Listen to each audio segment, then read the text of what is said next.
కీర్తనల గ్రంథం 37వ అధ్యాయం 8వ వచనంలో మరి మనం చదువుకున్న వాక్య భాగంలోనికి వద్దాం. కోపము మానుము, ఆగ్రహము విడిచిపెట్టుము, వ్యసన పడకుము, అది కీడుకే కారణము. ఇక్కడ 3 విషయాల గురించి చెప్తా ఉన్నారు. మొదటిది కోపము మానాలి, ఆగ్రహము విడిచిపెట్టాలి, వ్యసన పడకుము, అది కీడుకే కారణము కదండి. అంటే ఈరోజు మన అంశం ఏంటంటే వ్యసనము. ఏం చెప్పండి? వ్యసనము అంటే ఏమిటి?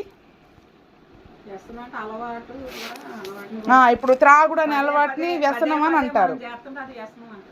పదే పదే ఒకే పనిని మనం చేస్తూ ఉంటే దానిని వ్యసనము అని అంటారు కదా. త్రాగుడు కానీ త్రాగుబోతులన్నీ అదొక వ్యసనం అయిపోయింది వాళ్ళకి.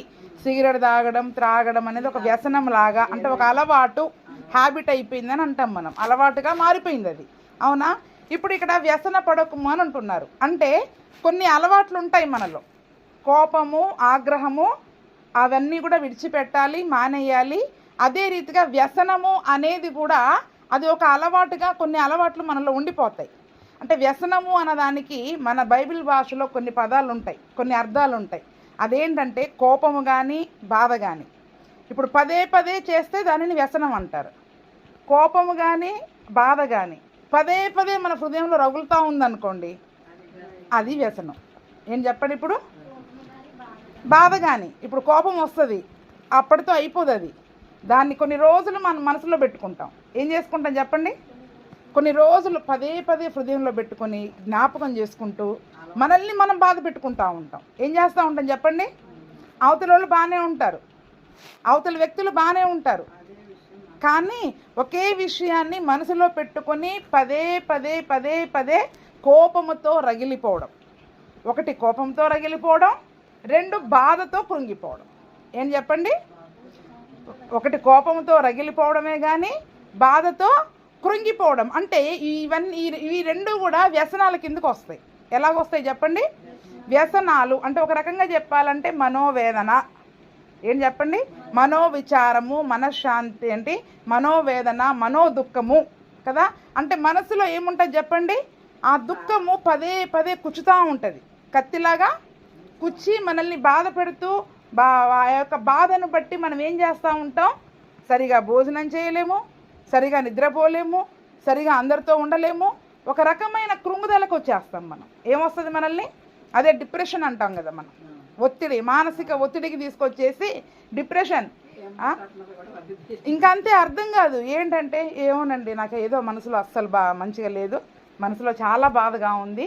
అవునా? అంటే ఒక విషయం గురించి పదే పదే దుఃఖపడము, పదే పదే కోపముతో ఉండడము అనేది మన ఆత్మీయ జీవితానికి అది ఎంత మాత్రము కూడా మంచిది కాదు. ఏం చెప్పండి? ఆత్మీయ జీవితానికి అది ఎంత మాత్రము మంచిది కాదు. అందుకని కోపాన్ని ఎట్లా విడిచిపెట్టాలో, ఆగ్రహాన్ని ఎలా అయితే మరి విడిచిపెట్టాలో, వ్యసన పడకము, అది కీడుకే కారణం. ఆ వ్యసనం ఉంటే మనల్ని ఏం చేస్తుందంట? ఆత్మీయ జీవితంలో మనల్ని కీడు చేయడానికి నడిపిస్తుంది. అది ఏం చేస్తుంది చెప్పండి? ఆ కృంగుదల దేవుని యందు విశ్వాసం లేకుండా చేస్తుంది. అది కీడా కాదా మనకి? విశ్వాసం లేకపోతే అవిశ్వాసంగా మారిపోతాం. ఆత్మీయ జీవితంలో మళ్ళీ ఏమైపోతాం? ఆగిపోతాం. మన ఆత్మీయ జీవితంలో ఏమాత్రం ఎదుగుదల లేకుండా ఆగిపోతాం. అందుకని ఆ వ్యసనము మన ఆత్మీయ జీవితానికి కీడు చేస్తుంది, అది కీడుకు కారణము. కాబట్టి ఈరోజు నిజముగా మనం దేవుని యందు విశ్వాసం ఉంచిన వారమైతే మన జీవితాలలో వ్యసనము అనేది ఉండడానికి వీల్లేదు. శరీరంలో ఉన్నాం కదండి, దుఃఖ, బాధం, కోపం రావా? వస్తాయి, అందరికీ వచ్చాయి. భక్తులకు కూడా పరిశుద్ధ గ్రంథంలో చాలామందికి వచ్చాయి. అయితే ఈ వ్యసనంలో కూడా కొన్ని రకాల వ్యసనాలు ఉన్నాయి. ఇప్పుడు చెప్పారు కదా, కోపమును బట్టి కలిగే వ్యసనము, బాధను బట్టి కలిగే వ్యసనము. ఇక్కడ మరి దావీదు కీర్తనలో మనం చూసినట్లయితే మొట్టమొదటిది 37వ అధ్యాయము 1వ వచనంలో చూద్దాం. ఇక్కడ చెడ్డవారిని చూసి నీవు వ్యసన పడకుము, దుష్కార్యములు చేయు వారిని చూసి మచ్చర పడకము. ఇక్కడ ఒక కొద్ది మంది వ్యక్తుల గురించి వ్యసన పడొద్దని చెప్తా ఉన్నారు. అంటే మనందరికీ ఉన్న అలవాటు ఏంటంటే చెడ్డ వాళ్ళని చూసి వ్యసన పడతాం. ఎందుకంటే వాళ్ళు బాగుంటారంట. ఎలా ఉంటారు?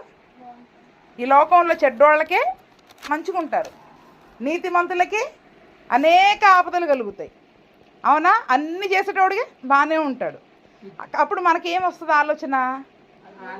వాళ్ళే బాగున్నారు మనకంటే. అవుని, మనలో ఒకలాంటి మనం ఇంత భక్తి చేస్తున్నాం, ఇంత న్యాయంగా ఉంటున్నాం, ఇంత నీతిగా బ్రతుకుతున్నాం, ఇంత నిష్ఠాగరిష్టమైన భక్తి చేసుకుంటూ కూడా మనకంటే వాళ్ళే బాగున్నారు, వాళ్ళనే అందరూ గౌరవిస్తున్నారు, వాళ్ళకే అందరూ మర్యాద ఇస్తున్నారు, మనల్ని అసలు ఎవరు లెక్క చేయటం లేదు అని ఏమొస్తుంది చెప్పండి? బాధ. అదేమైపోద్ది చెప్పండి? మనసులో వ్యసనములాగా మారిపోద్ది. ఏమైపోద్ది? ఇది సహజంగా అందరికి ఉండేది. అందులోనూ ఇప్పుడు అన్ని జనుల్లో నుంచి వచ్చిన మనకి ఎలాగుంటుంది చెప్పండి? వాళ్ళేమో చక్కగా అన్నిట్లలో ఎదుగుతూ ఉంటారు, అంటే అది భూ సంబంధమైనది. మనమేమో అన్నీ విసర్జిస్తూ ఉంటాం. అన్నీ విసర్జించినప్పుడు కొన్నిసార్లు చాలా విషయాలలో పోగొట్టుకుంటాం. అవునా? ఆస్తులు కానీ, బంగారం కానీ, మనకున్న సమస్తాన్ని కూడా పోగొట్టుకొని కొంచెం మరి లేని స్థితిలోనికి మనం వచ్చేటప్పటికి అప్పుడు వాళ్ళు ఏమంటారు మనల్ని? వాళ్ళని చూసినప్పుడు మనకేమనిపిస్తుంది? అందులో ఉన్న బాగుండే వాళ్ళమేమో ఇందులోకి వచ్చి అన్నీ పోగొట్టుకున్నాం అది వాళ్ళు అంటారు. వాళ్ళు అనేసరికి మన హృదయంలోకి ఏమొస్తాయి చెప్పండి? ఆ మాటలు వచ్చేసి అదొక బాధలాగా మన హృదయంలో మనల్ని ఏం చేస్తూ ఉంటుంది చెప్పండి? మన హృదయంలో పదే పదే పదే పదే బాధ పెడతా ఉంటుంది. ఏమనిపిస్తూ ఉంటుంది? వాక్యం విన్నప్పుడు కొన్నిసార్లు ధైర్యం వస్తుంది, లేదు యేసు ప్రభునందు విశ్వాసం ఉంచాలి అని. కానీ వాళ్ళని చూసినప్పుడు మాత్రం, అందుకని చెడ్డవారిని చూసి వ్యసన పడకమంటున్నాడు. వాళ్ళు బాగుండారు ఈ లోకంలో, అందుకనే వారి గురించి నిజంగా ఈ వాక్యంలో ఏమనుందంటే చూడండి, 2వ వచనం కూడా మనం చదువుకుందాం. వారు గడ్డి వలనే త్వరగా ఎండిపోదురు, పచ్చని కూర వలనే వాడిపోదురు. ఎలాగుంటారంట? గడ్డిలాగా ఎండిపోతారంట. పచ్చని కూర మొక్క ఎలా అయితే వాడిపోద్దో, మనం ఏం చూస్తాం? వాళ్ళు ఒక్క రోజులో ఎదిగిందే చూస్తాం, వాళ్ళు వాడిపోయేది మనకు కనపడదు. తీర్పు దినాన వాళ్ళు నరకానికి వెళ్ళేది మనకు కనపడదు. ఇప్పటి వరకే చూస్తాం మనం ఈ భూమి మీద. ఎందుకంటే నలుగురు ఏమంటారు? నలుగురు మన గురించి ఏం మాట్లాడుతున్నారు అవే మన చెవిలోకి వెళతాయి. దాని గురించే మనం బాధపడుతూ ఉంటాం, దాని గురించే మన హృదయంలో వ్యసన పడుతుంటాము. కానీ తరువాత వారి పరిస్థితి ఏంటి? ఇప్పుడు పచ్చగా ఉన్నారు, కానీ తర్వాత వాళ్ళు ఎండిపోతారు. ఇప్పుడు పచ్చగా ఉన్నారు, కూర మొక్కలాగా ఉన్నారు, వాళ్ళు ఫలిస్తున్నారు, ఇంకా మనం ఫలించట్లే. వాళ్ళు భూ సంబంధమైన వాటిల్లో ఫలిస్తున్నారు, మనం ఫలించాల్సింది ఆత్మ సంబంధమైన విషయాలలో మరి మనము ఫలించాలి. అయితే ఆ భూ సంబంధమైన ఫలాలను చూసినప్పుడు పచ్చని కూర మొక్కల్లాగా ఎంత చక్కగా ఉన్నారు. ఇంకా మనం అప్పు కోసం కూడా వాళ్ళ దగ్గరికే వెళ్ళాల్సి వస్తూ ఉంది. మనం అప్పిచ్చేవారిగా, కానీ వాగ్దానం ఏముంది?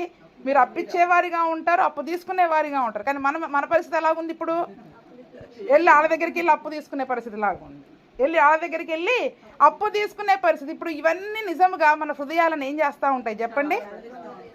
వ్యసన పెడతా ఉంటాం, బాధ పెడతా ఉంటాయి. వాటిని ఏమంటారంటే వ్యసనం అంటారు. నిజమే కదా, నా పరిస్థితి ఏంటి ఇలాగైపోయింది, ఎందుకు ఇలా ఉన్నాను అని వ్యసన పడతా ఉంటాం. అందుకనే ఇక్కడ దావీదు అంటున్నాడు, చాలామందికి ఆ వ్యసనం అనేది ఉంటుంది. కాబట్టి వ్యసన పడకుము, అది మనల్ని అవిశ్వాసానికి నడిపిస్తుంది, ఆత్మీయ జీవితంలో మనల్ని కీడుకు నడిపిస్తుంది. వాళ్ళు ఈరోజు పచ్చగా ఉన్నారు, గడ్డిలాగా. ఒక్క గడ్డి ఎప్పుడు మొలుస్తుంది చెప్పండి? ఒక్క వర్షం పడగానే, ఆ 2-3 వర్షాలు పడిందంటే అసలు వారం రోజుల్లో ఏపుగా ఎదుగుద్ది. మళ్ళీ అసలు ఒక ఎండకి మొత్తము ఎండిపోద్ది. కానీ ఒక వృక్షం ఎలాగుంటుంది? అది ఎదగడానికి టైం పట్టినా ఆ తర్వాత కొన్ని తరాలు, 100 ఏళ్ళు, 2000 సంవత్సరాలు ఉన్న చెట్లు కూడా ఉన్నాయి. అంటే అంతగా విస్తరించి ఉన్న చెట్లు కూడా ఉన్నాయి కదండి. అందుకనే ఆత్మీయ జీవితంలో మనల్ని దేవుడు చెట్లతో పోల్చాడు. దేవదారు చెట్లు, ఖర్జూరపు చెట్లు ఏపుగా, అవి లేటుగా మొలిసినా ఏపుగా ఎదుగుతాయి, ఫలించే చెట్లలాగా ఉంటాయి. గడ్డితో మనల్ని పోల్చాల. మన ఆయువు గడ్డి వంటిది. కానీ ఆ ఆయువులో వాళ్ళు ఏమనుకుంటున్నారు? భూ సంబంధమైన మేలులను చూసుకొని వారి వైపు మనం చూసినట్లయితే మన హృదయంలో వ్యసనం వస్తుంది. కాబట్టి ఎందుకంటే వాళ్ళు భూ సంబంధమైన క్షయమైన ధనము కొరకు వాళ్ళు ప్రయాసపడుతున్నారు. మనము దేని కొరకు పాటుపడుతున్నాం? అక్షయమైన ధనము కొరకు మనం పాటుపడతా ఉన్నాం కదండి. మనం అక్షయమైన ధనం మనం ధనం ఎక్కడ సంపాదించుకుంటున్నాం? పరలోకములో అక్షయమైన ధనం సంపాదించుకోవడానికి ఇక్కడ ధనవంతుడైన దేవుడే మన కొరకు ఏ రీతిగా దరిద్రుడిగా వచ్చాడో అక్కడ మనల్ని ధనవంతులుగా చేయడానికి ఆయన దీనుడిగా దరిద్రుడిగా వచ్చాడు. కాబట్టి మనము కూడా ఈ లోకము మనల్ని దీనులని చెప్పినా, దరిద్రులని చెప్పినా, ఏది చెప్పినా ఆ పరలోకంలో అక్షయమైన ధనము కొరకు మనం పాటుపడుతున్నాము, దాని కొరకు ప్రయాసపడుతున్నాము, దాని కొరకు ఈ నీతిగా న్యాయంగా మనం నడుచుకుంటున్నాము అనే ఆలోచన మన హృదయంలోనికి వస్తే మనం వాళ్ళని చూసి వ్యసనపడం. ఎప్పుడు వస్తుంది ఈ బాధ మనకి? వాళ్ళలాగా నేను ఉండాలి అనుకుంటే వస్తుంది, అంతే కదా. కానీ ఒక్కసారి వారికి గురి లేదు, గమ్యం లేదు, మనకు గురి ఉంది, గమ్యం ఉంది, ఒక బంగారు నగరం ఉంది, అందులో ఒక అక్షయమైన ధనాన్ని సంపాదించుకొని దేవునితో యుగ యుగాలు మనకి రాబోయే ఆ గురి పైన మన దృష్టిని పెట్టినట్లయితే అసలు ఇవన్నీ ఎన్నదగినవి కాదు, ఇవన్నీ ఎన్న తగినవే కాదు. పౌలు కూడా ఏమంటాడు చెప్పండి? ఆయన ధర్మశాస్త్ర పండితుడు, కోవిదుడు, చాలా శాస్త్రాలు చదివాడు. కానీ అవన్నీ కూడా నా చదువే కానీ, నా ఘనతే కానీ, నా సర్టిఫికెట్సే కానీ ఏదైనా కూడా ప్రభువైన యేసు క్రీస్తు నిమిత్తము ఏవేవైతే లాభకరమని అనుకున్నానో వాటన్నిటినీ నష్టముగా ఎంచుకున్నా, పెంటగా ఎంచుకున్నానని చెప్తా ఉన్నాడు. అంటే మనకి ఈ భూ సంబంధమైన అవన్నీ కూడా ఆ యొక్క ఈ భూ సంబంధమైన ధనము కానీ, భూ సంబంధమైన భోగభాగ్యాలు కానీ అవన్నీ కూడా మనము నష్టముగా, యేసు ప్రభు కొరకు నష్టముగా, పెంటగా ఎప్పుడైతే ఎంచుకుంటామో మనలో వ్యసనం అనేదే రాదు. ఏం రాదు చెప్పండి? వ్యసనం అనేదే రాదు. ఎందుకంటే మన గురి ఎక్కడుంది? ఇక్కడ ఈ బంగారం కొరకు ఇంత కష్టపడాలి, అక్కడ బంగారపు ఇల్లే కట్టిస్తున్నాడు దేవుడు, అవునా? ఇక్కడ వాళ్ళు వేసుకున్నారు, మనకు లేదని మనం ఇంత బాధపడుతున్నాం. రేపు బంగారపు ఇల్లే మనకు ఉంది, వాళ్ళకి లేదు, దాని గురించి మనం బాధపడాలి. దేని గురించి బాధపడాలి చెప్పండి? వాళ్ళకి లేదు, నాకు ఉంది. అసలు మనకున్న వాటి వైపు చూస్తే, వాళ్ళకి ఉన్న వాటి వైపు చూసినా మనకేమీ కాదు. ఎందుకంటే వాళ్ళకంటే శ్రేష్టమైనవి మనకి ఇచ్చాడు దేవుడు. ఆ పరలోక సంబంధమైన నిరీక్షణ వైపు చూసినట్లయితే ఈ భూ సంబంధమైన చెడ్డవారిని, ఈ భూ సంబంధమైన వ్యక్తులని, ఆ విశ్వాసం లేని వ్యక్తులని, వారి ఎదుగుదలని, వారి యొక్క భోగభాగ్యాలని మనం చూసినప్పుడు అవేవి ఎన్నదగినవి కాదు. వాళ్ళు అంటారు ఏమని? దేవుని నమ్ముకున్న ఒక ఇళ్ళని ఇవ్వకపోయా నీకు అంటాడు. నువ్వేమనాలి? పరలోకంలో బంగారు ఇల్లుందమ్మా నాకు, ఇక్కడ నేను దరిద్రుడిగా, లాజరు ఎలా చచ్చిపోయాడు చెప్పండి? ఇల్లు లేనోడుగా దరిద్రుడిగా చచ్చిపోయాడు. అక్కడికి వెళ్ళి బంగారు నగరిలో అబ్రహాం రొమ్మున అనుకున్నాడు. ఈరోజు ధైర్యంగా చెప్పగలుగుతున్నామా మనం వాళ్ళతోటి? వాళ్ళు ఆ మాట అనగానే మనలో వ్యసనం మొదలవుతుంది. నిజమే కదా, నాకు ఇల్లు లేదు, చూడు నేను తప్పకుండా దేవుడు నన్ను దీవిస్తాడని వాళ్ళతో మనం సవాలు విసరడం కాదు. మనం ఏం చెప్పాలి? పరలోకంలో ఒక ఇల్లుంది, మాకు బంగారము నగరం ఉంది, దాని కొరకు మేము ఎదురు చూస్తున్నాము. నీకు ఇక్కడ మట్టితో కట్టబడిన ఇల్లు కొన్ని కోట్ల విలువ చేస్తుందేమో, అక్కడ వజ్ర వైడూర్యాలతో 12 ముత్యాలతో, విలువైన రత్నరాశులతో, ప్రశస్తమైన రత్నములతో దేవుడు నాకు ఒక నివాసాన్ని ఏర్పరిచాడు. అసలు అంత విలువైనది ఎన్ని కోట్లు విలువ చేస్తుంది చెప్పండి? అసలు అది అంత కోట్ల విలువైన ఇల్లు నీకుందా అసలు ఇక్కడ? ఈ భూమి మీద నువ్వెంత సంపాదించుకున్నా అది నీకు లేదు. అక్కడ బంగారు కిరీటంతో దేవుడు మనల్ని ఆహ్వానం పలకపోతున్నాడు. ఒక జీవ కిరీటాన్ని దేవుడు మన కొరకు అక్కడ సిద్ధం చేసి ఉంచాడు. ఈరోజు ఇన్ని కష్టాలు మనం అనుభవిస్తున్నాం, శోధనలు మనం అనుభవిస్తున్నాం, అవునా? యేసు ప్రభువుని నమ్ముకుంటే ఎందుకు ఇన్ని కష్టాలు, ఎన్ని శోధనలు? మరి ఆ శోధనల తర్వాత మనకి ఏం దాచి ఉంచాడు దేవుడు? అక్కడ శోధనలను జయించువానికి నేను జీవ కిరీటం ఇస్తా అన్నాడు. ఈ కిరీటము అక్కడ ఒక పరలోకంలో ఒక కిరీటాన్ని దేవుడు నాకు సిద్ధం చేశాడు.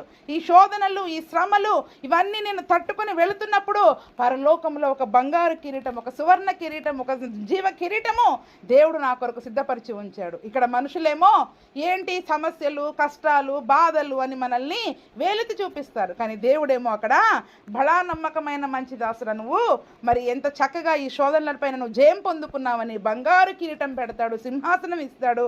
మరి అక్షయమైన ధనమును సంపాదించుకునే వారముగా మరి మనం ఉండాలి. అందుకని చూడండి, వ్యసన పడకము అది కీడుకే కారణం అంటున్నాడు. చెడ్డవారిని చూసి మనం చాలాసార్లు వ్యసన పడతా ఉంటాం. అంటే చెడ్డవారు అనగానే వాళ్ళు మంచి వాళ్ళు కాదు అని కాదు కానీ దుష్టులు కదా. సహజంగా ఎక్కువ ఎదిగేది ఎవరు చెప్పండి? దుష్టులే చాలా బాగుంటారు, గౌరవము మర్యాదలు వాళ్ళకి దక్కుతూ ఉంటాయి. మనకి ఈ లోకము ఎన్నదగినది కాదు. ఎలా ఎంచుకోవాలంట? అసలు ఇది మన ఊరే కానప్పుడు, అనువు కాని చోట అది కులం అనరాదు. ఇది మన అనువు కాని స్థలంలో ఇక్కడ నాకు అధికారం కావాలి, అనువు కావాలి, నేను ఇలాగుండాలి అలాగుండాలి అని అనుకోవడమే మన బుద్ధి లేని తనం. ఏంటి చెప్పండి? ఇక్కడ నేను మంచిగా ఉండాలి అనుకోవడమే మన బుద్ధి లేనితనం. అనువుగాని చోట అధికులము మనకి అధికారం మనకి పనికిరాదు. ఇది మన స్థలమే కాదు. మనము పరదేశులము, యాత్రికులమని గుర్తుంచుకోవాలి. ఆ తర్వాత దేవుడు మరి వారైతే క్షయమైన ధనము కొరకు, మనమైతే అక్షయమైన ధనము కొరకు ప్రయాసపడుతున్నాము కాబట్టి వారు ఈ భూ సంబంధమైన మేలులు పొందుకుంటున్నారు. కానీ ఆ తర్వాత నిజమైన నిత్య జీవము, ఆ ఆనందమయమైన దేశము వారు పొందుకోలేకపోతున్నారు అని నిజముగా వారి గురించి మనం జాలిపడాలి. వాళ్ళు మన గురించి జాలిపడడం కాదు. ఏం చేయాలి చెప్పండి? మనము వాళ్ళ మీద జాలిపడాలి. నిజంగా ఆ జాలి అనేది మన హృదయంలో వస్తే వాళ్ళ గురించి మనం కన్నీరు గారుస్తాం. అయ్యా వాళ్ళు ఎంతసేపు వాటిని బట్టి అతిశయపడతా ఉన్నారయ్యా. ఐగుప్తు ఫరో ఏమనుకున్నాడు? గుర్రములను బట్టి, రథములను బట్టి అతిశయపడతారు. అవునా? వారికి ఉన్న గుర్రాలు, మాకున్న బండ్లు ఇన్నండి, మాకున్న బంగారం ఇంతండి, మాకున్న పొలాలు ఇన్నండి, అతిశయపడతారు ఐగుప్తు లోకం. కానీ మనమైతే యెహోవా నామమును బట్టి, దేవుని నామాన్ని బట్టి మనం అతిశయించాలి. యేసు నామములో శక్తి ఉంది. ఆ శక్తి కలిగిన నామముని మనం ధరించుకున్నాం. ఈ లోకంలో దేనినైనా జయించగలిగే శక్తి మనకిచ్చాడు దేవుడు. వాళ్ళు జయించగలుగుతారా? జయించలేరు. కానీ జయించే శక్తి మనకిచ్చాడా? అసలు ముందు మన దగ్గర ఉన్న వాటిని మనం చూసుకుంటే అసలు మన దగ్గర వ్యసనం అనేది రాదండి. ఎంతసేపు మనం ఏం చూస్తూ ఉన్నాం చెప్పండి? వాళ్ళ దగ్గరే ఉన్నాయో చూస్తూ ఉన్నాం.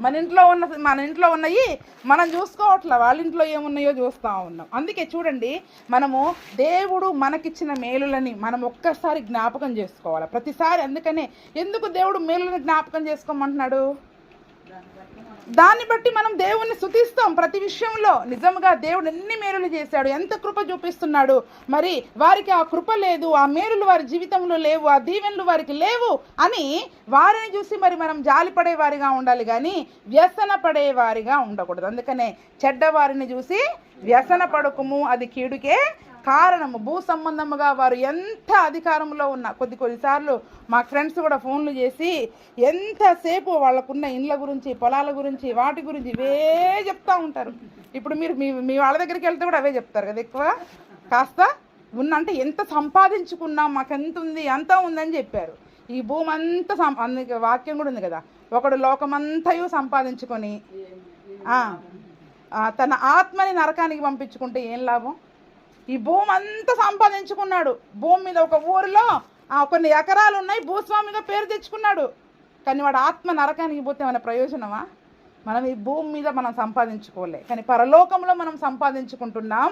అక్కడ భూస్వాములముగా దేవుని చేత దీవించబడే వారిగా మరి మనం ఉంటా ఉన్నాం. కాబట్టి ఈ లోక సంబంధమైన వారిని చూసి వారు ఎదుగుతున్నప్పుడు వారిని చూసి దయచేసి కూడా మనం ఏం చేయకూడదంట? వ్యసన పడొద్దు. 7వ వచనం కూడా చదవండి.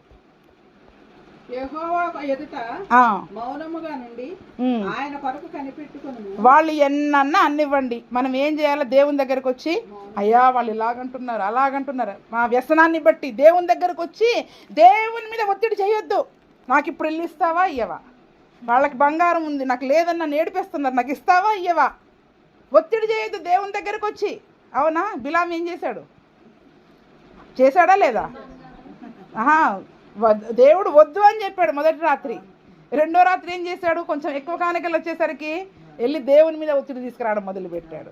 వద్దన్నావు కానీ మళ్ళీ వచ్చారు, వెళ్ళమంటావా? ఎందుకు? అక్కడ బరువు పెరిగిపోయింది, కానుకల బరువు పెరిగిపోయింది. ఆ అధిపతులు కూడా శ్రేష్టమైన వాళ్ళు వచ్చారు. కాబట్టి దేవుని దగ్గరకు వచ్చి మనం ఒత్తిడి చేయకూడదండి, మౌనముగా ఉండాలి. ఎలా ఉండాలంట? యెహోవా ఎదుట మౌనముగా ఉండి ఆయన కొరకు కనిపెట్టాలి. దేవుడు ఎప్పుడు ఎలా మనకి ఇవ్వాలని ఆశపడతాడో ఆ సమయం కొరకు మనం ఎదురు చూడాలి. ఈరోజు మనకు లేకపోవచ్చు, రేపు వాళ్ళకి పోవచ్చు, అప్పుడు మనం ఎదిగి ఉండవచ్చు. దేవునికి స్తోత్రం కదండి. అందుకని అయితే అది ఇవ్వాలా వద్దా అనేది కూడా దేవుని చిత్తమే. ఇవ్వాలా వద్దా అనేది కూడా దేవుని చిత్తమే. కాబట్టి ఈ లోకములో భూ సంబంధమైన వాటి కొరకు మనం వ్యసనపడి దేవుని దగ్గర ఒత్తిడి తీసుకొని రావద్దు. దేవుడి దగ్గర ఏం చేస్తాం మనము? పదే అసలు ఇక అవి కావాలి అంటే ఏమన్నా పొలం డబ్బులు రావాల్సి వచ్చినవి ఉంటాయి, వాటి కొరకు ఉపవాస ప్రార్థనలు ఉండి 7 వారాల ప్రార్థనలు పెట్టి వాటి కొరకు పెడతాం. నా కుటుంబంలో పిల్లల ఆత్మల రక్షణ కొరకు పెడతావా 7 వారాల ప్రార్థన? అంటే నీకేం కావాలి ఇప్పుడు? వాళ్ళ ఆత్మలు అవసరం లేదు, వాళ్ళ ఆత్మలు ఎడిపోయినా బాధ లేదు. అంటే అసలు దేవుని దృష్టిలో ఎలా ఉన్నాం మనం ఇప్పుడు? ఈ భూ సంబంధమైన వ్యాపారం బాగుండాలి, అవి ఆ మేలు రావాలి, ఈ మేలు రావాలి, దాని గురించి కనిపెట్టుకుని ఉండు. దేవుని కొరకు అడుగొద్దని చెప్పట్లేదు దేవుడు.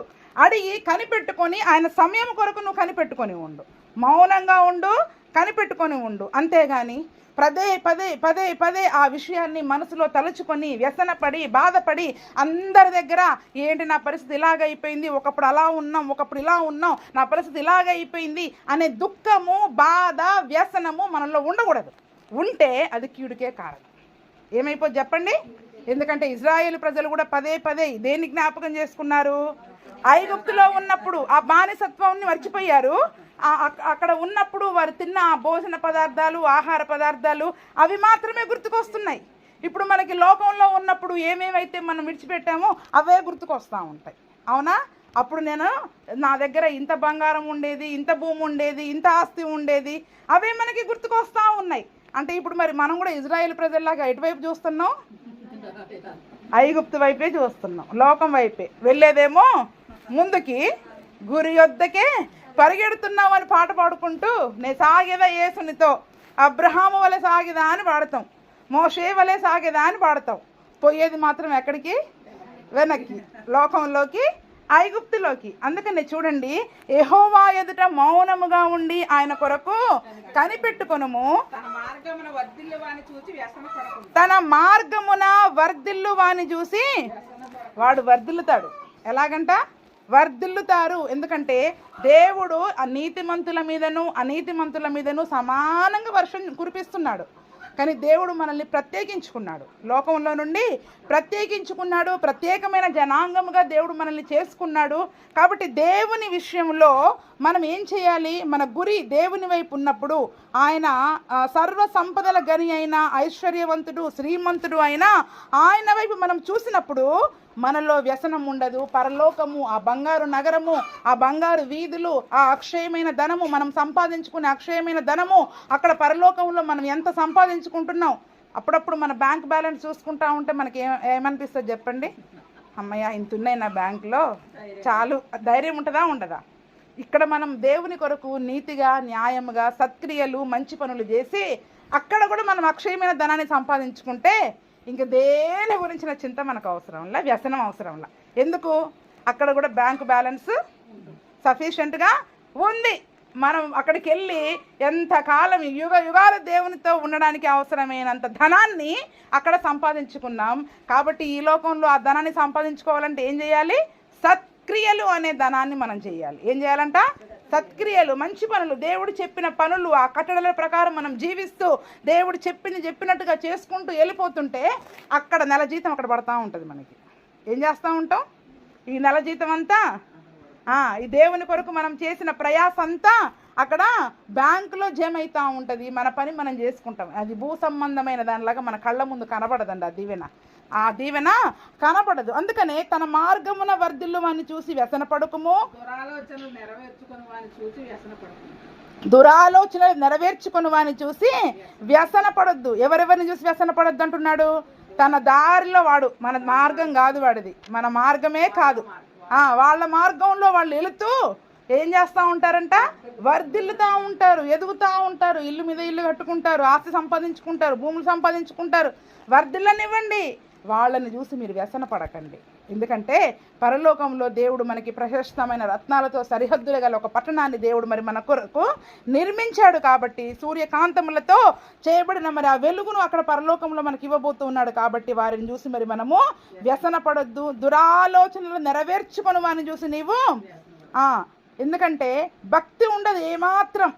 వాడు చెడ్డ మనసుతోటి చాలా పనులు చేస్తూ ఉంటాడు. అవి చేయడం ద్వారా కూడా వాడికి ఎటువంటి కీడు రాదు. ఏం చెప్పండి? మంచి వాళ్ళే చచ్చిపోతారంట తొందరగా. సామెత ఉంది కదా, తప్పులు చేసేటోడు తాగుబోతుడు తొందరగా చావడు, వాడు ఎక్కువ కాలం ఉంటాడు. అంటే దురాలోచనలు చేస్తూ వాళ్ళు ఎక్కువ రోజులు ఉంటున్నారు, వాళ్ళు బాగుంటున్నారు. కానీ వాళ్ళని కూడా చూసి మనం ఏం చేయొద్దు? వ్యసన పడొద్దు. అందుకనే కోపము మానము, ఆగ్రహము విడిచిపెట్టుము, వ్యసన పడుకుము, అది కీడుకే కారణము. ఎందుకంటే అటువంటి వాళ్ళని చూసి మన భక్తిని, మన విశ్వాస జీవితాన్ని మనము పాడు చేసుకోకూడదు. వాటి వైపు చూసి మనం బాధపడడం ద్వారా, ఆ భూ సంబంధమైన మాటలు మనము విని పదే పదే మన హృదయంలో దానిని బట్టి మనం ఆలోచించడం ద్వారా, బాధపడడం ద్వారా, అలవాటు కదా వ్యసనం అంటే, ఆ బాధ మనకి ఏమైపోద్ది చెప్పండి, హృదయంలో వ్యసనం అయిపోద్ది. అది వ్యసనం అయిపోయి ఆత్మీయ జీవితాన్ని ఏం చేస్తుంది? నువ్వు గంట ప్రార్థన చేయి, 2 గంటలు ప్రార్థన చేయి, కానీ విశ్వాసంలో అయితే ఎలాగుంటావు చెప్పండి? బలహీనమైపోతూ ఉంటాం. మనం విశ్వాసంలో బలహీనమైపోతూ ఉంటాం. దేవుని కృపను బట్టి మనం నిలిచి ఉంటున్నాం, అంతేగాని మనకున్న వ్యసనాలను బట్టి ఇవన్నీ ఉన్నా కూడా మనం ఈరోజు క్షేమంగా ఉంటున్నామంటే కేవలం దేవుని కృప. ఏం చెప్పండి?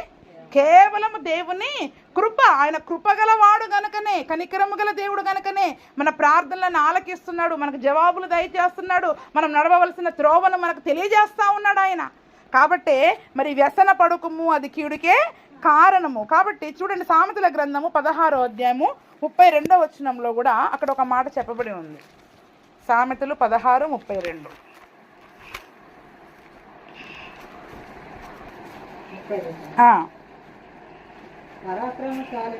పరాక్రమశాలి కంటే దీర్ఘశాంతము గలవాడు శ్రేష్ఠుడు. పట్టణము పట్టుకొను వాని కంటే తన మనస్సును స్వాధీనపరచుకొనువాడు. ఇప్పుడు మన మనస్సులో ఈ వ్యసనము, బాధ, మనోవేదన, మనోదుఃఖము పదే పదే మనల్ని కుచుతూ ఉంటుంటే ఇప్పుడు మనం ఏం చేయాలి చెప్పండి?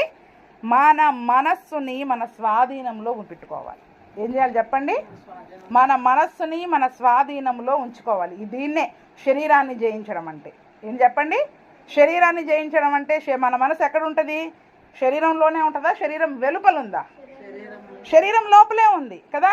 ఇప్పుడు శరీరం లోపల ఉన్న ఈ మనస్సు మనల్ని పదే పదే ఏం చేస్తూ ఉంటుంది?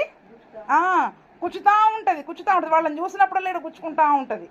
వాళ్ళని చూసినప్పుడల్లా ఇక్కడ గుచ్చుకుంటూ ఉంటుంది. వాళ్ళు అన్న మాటలు గుర్తొచ్చినప్పుడల్లా ఇక్కడ గుచ్చుకుంటూ ఉంటుంది. ఏం చేయాలి? మనసుని మన స్వాధీనంలో ఉంచుకోవాలంట. మన మనస్సుని మన స్వాధీనంలో ఉంచుకోవడమే మన మనస్సుని జయించడము, శరీరాన్ని జయించడము. ఎవరు శ్రేష్ఠులంట? పరాక్రమశాలి కంటే దీర్ఘశాంతము గలవాడు శ్రేష్ఠుడు. అంటే పరాక్రమము కలిగి కత్తి పట్టుకొని ఎన్ని యుద్ధాలు చేసినా అసలు ఓపిక, దీర్ఘశాంతము ఎంత? మన ప్రభువైన యేసుక్రీస్తు కూడా దీర్ఘశాంతము గలవాడండి. ఆయన శ్రేష్ఠుడంట.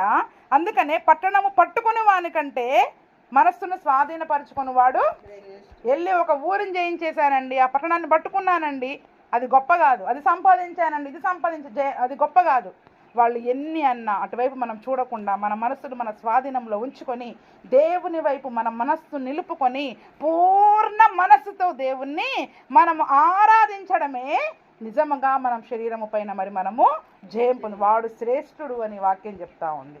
అందుకనే పట్టణం పట్టుకొని వానికంటే, ఈరోజు నువ్వు ఇక్కడ పట్టణాలు సంపాదించుకో, భూములు సంపాదించుకో, ఏదన్నా సంపాదించుకో, కానీ మన మనస్సుని మనం మన స్వాధీనంలో ఉంచుకొని ఆ ఆలోచనల వైపు వెళ్ళనివ్వకుండా, ఆ మనోదుఖం మనలో లేకుండా, మనోచింత, మనోవిచారము మనలో లేకుండా, మన మనస్సులో పూర్ణ హృదయముతో, పూర్ణ మనస్సుతో కదా. పూర్ణ మనస్సు చాలా మందికి లేదు. ఎవరికి లేదు పూర్ణ మనస్సు? ఇజ్రాయిల్లో ఎవరికీ లేదు. అరణ్యయాత్ర చేసిన ఇజ్రాయేల్ ప్రజలకి ఎవరికీ లేదు. పూర్ణ మనసు ఇద్దరికే వచ్చింది, యెహోషువకి. ఎందుకంటే వాళ్ళు విశ్వాసముతో ఉన్నారు. కొంచెమన్నా ఎక్కడో మూలన ఐగుప్తుని వాళ్ళు జ్ఞాపకం చేసుకోలే. ఎక్కడ వైపు పెట్టారు గురి? ఎటువైపు పెట్టారు వాళ్ళు?